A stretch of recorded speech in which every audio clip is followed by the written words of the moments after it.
Hello दोस्तों, स्वागत है आपका अपने चैनल उत्तराखंड नॉलेज हब में। दोस्तों, आज से मैं उत्तराखंड प्रवक्ता इतिहास मुख्य विषय परीक्षा 2025 का जो सिलेबस है, उसके अनुसार आधुनिक भारतीय इतिहास के जो टॉपिक्स हैं, उनको कवर करेंगे। इसमें आज का टॉपिक है भारत में औपनिवेशिक शक्तियों का आगमन। तो दोस्तों, आज हम भारत में औपनिवेशिक शक्तियों के आगमन के महत्वपूर्ण प्रश्न देखेंगे, जो कि परीक्षा की दृष्टि से बहुत ही ज़्यादा महत्वपूर्ण है और दोस्तों यहाँ उत्तराखंड की सभी सरकारी भर्ती परीक्षाओं हेतु समान रूप से उपयोगी है। तो चलिए दोस्तों, आज का टॉपिक शुरू करते हैं। तो दोस्तों, आधुनिक भारतीय इतिहास का टॉपिक भारत में औपनिवेशिक शक्तियों का आगमन के जो महत्वपूर्ण प्रश्न हैं, उनमें पहला प्रश्न है, व्यापार हेतु समुद्री मार्ग से भारत आने वाले प्रथम यूरोपीय कौन थे? तो वो थे पुर्तगाली। अगला प्रश्न है, यूरोप से भारत आने के लिए समुद्री मार्ग की खोज किसके द्वारा की गई? तो यह की गई थी वास्को डी गामा के द्वारा और वास्को डी गामा भारत आया था 17 मई 1498 ईस्वी में। अगला प्रश्न है, कालीकट बंदरगाह के तट पर किसने वास्को डी गामा का स्वागत किया था? तो यह क्या था? जैमोरिन ने। यह स्थानीय शासक था। अगला प्रश्न है, पुर्तगालियों ने भारत में सर्वप्रथम अपनी व्यापारिक कोठी या फैक्ट्री कहाँ स्थापित की थी? तो उन्होंने यह स्थापित की थी कोचिन में या कोच्चि में। अगला प्रश्न है, पुर्तगाली उपनिवेश का प्रथम वायसराय भारत में कौन नियुक्त हुआ था? तो वह नियुक्त हुआ था फ्रांसिस्को द अल्मीडा, ये 1505 ईस्वी में। अगला प्रश्न है, भारत में तंबाकू की कृषि एवं प्रिंटिंग प्रेस को प्रारंभ करने का श्रेय? तो इसको प्रारंभ करने का श्रेय है पुर्तगालियों को। अगला प्रश्न है, भारत में प्रथम प्रिंटिंग प्रेस की स्थापना वर्ष 1556 में, तो यह 1556 में की गई थी गोवा में। अगला प्रश्न है, हिंद महासागर में व्यापार को नियंत्रित करने के लिए शांत या नीले जल की नीति या ब्लू वाटर पॉलिसी किसने लागू की? तो यह लागू की थी फ्रांसिस्को द अल्मीडा ने। अगला प्रश्न है, भारत में पुर्तगाली शक्ति का वास्तविक संस्थापक किसे माना जाता है? तो यह माना जाता है अल्बुकर्क को। अगला प्रश्न है, किस वायसराय के काल में गोवा को पुर्तगालियों का औपचारिक मुख्यालय बनाया गया? तो वह था नीनो डी कुन्हा। अगला प्रश्न है, पुर्तगालियों ने हिंद महासागर क्षेत्र में व्यापार पर नियंत्रण स्थापित करने के लिए कार्टेज आर्मेडा काफिला पद्धति प्रारंभ की थी। अगला प्रश्न है, पुर्तगालियों के पश्चात भारत में व्यापार करने आए डच कहाँ के निवासी थे? तो यह हॉलैंड के निवासी थे, जो वर्तमान में नीदरलैंड है। अगला प्रश्न है, किस यूरोपीय शक्ति द्वारा भारत से मसालों के निर्यात के स्थान पर कपड़ों के निर्यात को प्राथमिकता दी गई? तो ये दी गई थी डचों द्वारा। अगला प्रश्न है, भारत के साथ व्यापार के लिए सर्वप्रथम संयुक्त पूंजी कंपनी किसने आरंभ की? तो यह आरंभ की थी डचों ने। अगला प्रश्न है, वर्ष 1759 में बेदरा का युद्ध किन दो यूरोपीय शक्तियों के मध्य लड़ा गया? तो यह लड़ा गया था डच एवं अंग्रेजों के मध्य। अगला प्रश्न है, लंदन में ब्रिटिश ईस्ट इंडिया कंपनी के गठन के समय भारत का सम्राट कौन था? तो उस समय भारत का सम्राट था अकबर। अगला प्रश्न है, ब्रिटिश सम्राट जेम्स प्रथम का दूत बनकर भारत में व्यापारिक कोठी स्थापित करने के उद्देश्य से जहांगीर के दरबार में आने वाला ब्रिटिश नागरिक कौन था? तो वो था कैप्टन हॉकिंस, वर्ष 1608 में। अगला प्रश्न है, ब्रिटिश ईस्ट इंडिया कंपनी द्वारा भारत में प्रथम अस्थायी कारखाना मसूलीपट्टनम में 1611 ईस्वी में तथा प्रथम स्थायी कारखाना सूरत 1613 ईस्वी में स्थापित किया गया था। अगला प्रश्न है, ईस्ट इंडिया कंपनी के किस अंग्रेज गवर्नर को औरंगजेब द्वारा भारत से निष्कासित किया गया? तो वह था सर जॉन चाइल्ड। अगला प्रश्न है, हैमिल्टन द्वारा सफल उपचार किए जाने के कारण किस मुगल बादशाह द्वारा ईस्ट इंडिया कंपनी के लिए वर्ष 1717 में महाधिकार पत्र जारी किया गया? तो वह था फारूक हसियर। अगला प्रश्न है, 1661 ईस्वी में इंग्लैंड के राजा चार्ल्स द्वितीय का विवाह पुर्तगाली राजकुमारी कैथरीन के साथ हुआ। अगला प्रश्न है, 1668 ईस्वी में चार्ल्स द्वितीय ने 10 पाउंड वार्षिक किराया लेकर बम्बई ईस्ट इंडिया कंपनी को दे दिया। अगला प्रश्न है, यूरोप वासियों के लिए सर्वोत्तम शोरा और अफीम प्राप्ति का मुख्य क्षेत्र था? तो यह था बिहार। अगला प्रश्न है, वर्ष 1664 में फ्रांसीसी कंपनी की स्थापना किसके प्रयासों से की गई? तो यह की गई थी कोलबर्ट के प्रयासों से। अगला प्रश्न है, फ्रांसीसी कंपनी की स्थापना किसके कार्यकाल में की गई थी? तो यह स्थापित की गई थी लुई 14वें के कार्यकाल में। अगला प्रश्न है, फ्रैंक कैरो के द्वारा भारत में प्रथम फ्रांसीसी फैक्ट्री की स्थापना कहाँ की गई थी? तो यह सूरत में की गई थी 1668 ईस्वी में।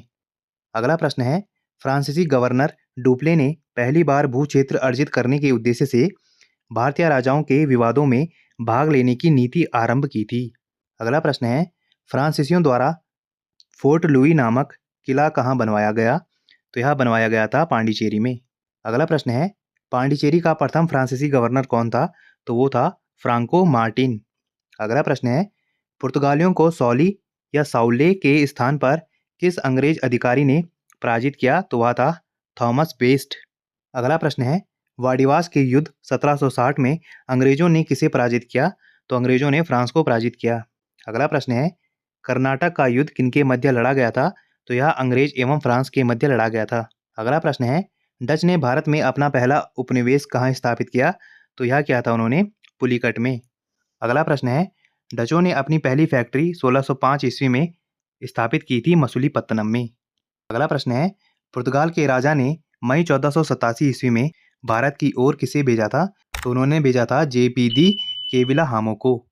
अगला प्रश्न है, 1665 में किसने बंबई को अपने अधिकार में ले लिया? तो वो था गैराल्ड ओंगियार। अगला प्रश्न है, दलदली स्थल सुतानती में 1690 में किसने कलकत्ता की आधारशिला रखी? तो वो था जॉब चारनाक। अगला प्रश्न है, डेनमार्क ने भारतीय व्यापार हेतु 1620 ईस्वी में किस जिले में अपना केंद्र स्थापित किया था? तो इन्होंने स्थापित किया था तंजौर में। अगला प्रश्न है, अंग्रेजों के बाद डेन ये 1616 ईस्वी में भारत आए थे।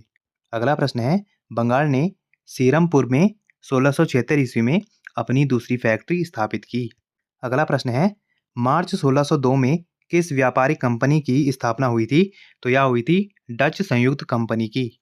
अगला प्रश्न है, इन युद्धों का कालक्रमानुसार बढ़ता हुआ क्रम इस प्रकार है। तो वो युद्ध हैं, सबसे पहले हुआ था प्लासी का युद्ध, ये हुआ था 1757 ईस्वी में। उसके बाद हुआ था वाडिवास का युद्ध, ये हुआ था 1760 ईस्वी में। और उसके बाद हुआ था बक्सर का युद्ध, ये हुआ था 1764 ईस्वी में।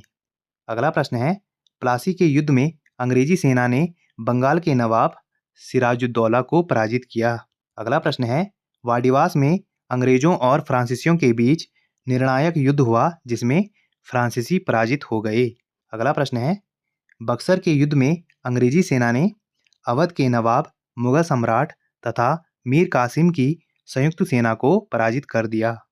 अगला प्रश्न है, सेंट थोमे के युद्ध अथवा अडियार के युद्ध में कर्नाटक के नवाब को किसने पराजित किया? तो उनको पराजित किया था डुप्ले ने।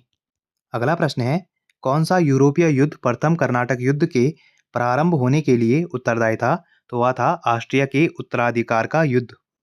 अगला प्रश्न है, ईस्ट इंडिया कंपनी को सुनहला फरमान या सुनहरा फरमान गोल्डन फरमान प्राप्त हुआ था? तो यह हुआ था 1632 में। अगला प्रश्न है, किस देश का राजकुमार हेनरी दी नेविगेटर के नाम से था? तो वो था पुर्तगाल का। अगला प्रश्न है, अल्बुकर्क ने गोवा कब्जा कहाँ से किया था?